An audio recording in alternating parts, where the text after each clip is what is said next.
इच्चेयम संवत्सरियम धेरकप्पम अहासुत्तम अहाकप्पम अहामग्गम अहातच्चम।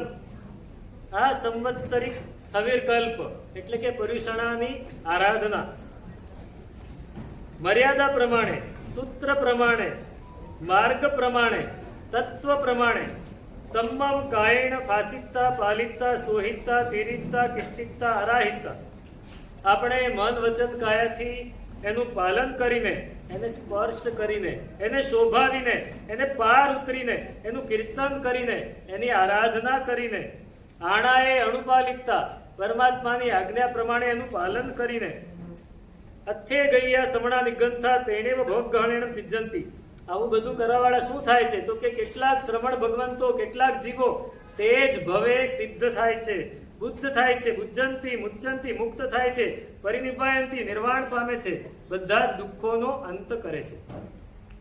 અથે ગયા દુચ્ચેણ ભવગણેમ સિદ્ધંતી ભુજંતી મુચ્ચંતી પરિનિભાયંતી સર્વગણ દુઃખાણ મંતમ કરંતી અથે ગયા તચ્ચેણમ ભવગણેમ સિદ્ધંતી ભુજંતી મુચ્ચંતી પરિનિભાયંતી સર્વ દુઃખાણ મંતમ કરંતી સત્તઠ ભવગહણાય નાયક કમંતી। કેટલાક 2 ભવે મોક્ષે જાય છે, કેટલાક 3 ભવે મોક્ષે જાય છે, પણ 7 કે 8 ભવથી વધારે કોઈ કરતા નથી। જે આરાધના કરે છે તે નથી કરતા એની વાત નથી।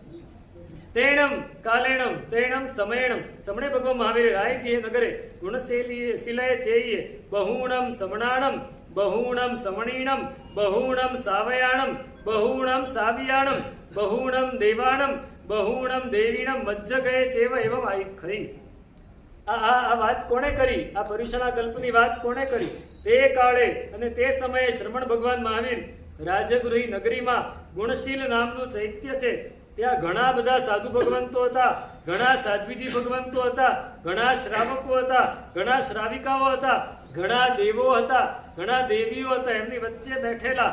આ પ્રમાણે પરમાત્માએ કહ્યું એવમ ભાષ્ય, આ પ્રમાણે એમને ભાષણ કર્યું એટલે વાત કરી।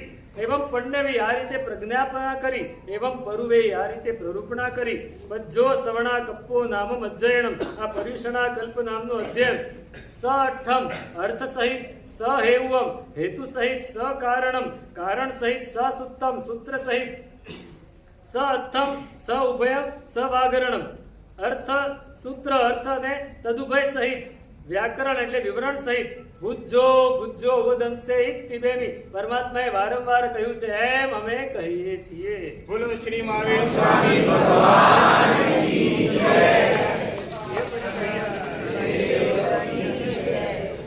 વંદન।